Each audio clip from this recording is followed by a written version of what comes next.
This dance is After Party, choreographed by Maurice Rowe. It's a 32 count 4 wall line dance. Section 1, start with the right foot, walk forward.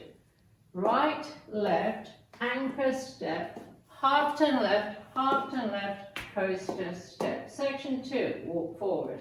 Right, right, side rock cross, left, side rock cross, hold and cross. Section 3.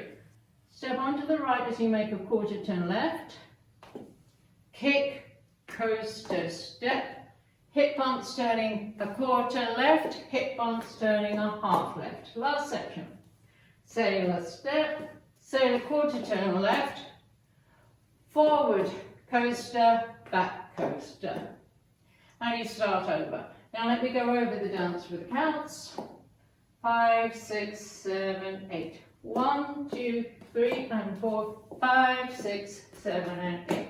1, 2, 3 and 4, 5 and 6, hold 7 and 8. 1, 2, 3 and 4, 5 and 6, 7 and 8. 1 and 2, 3 and 4, 5 and 6, 7 and 8. And that's the whole dance.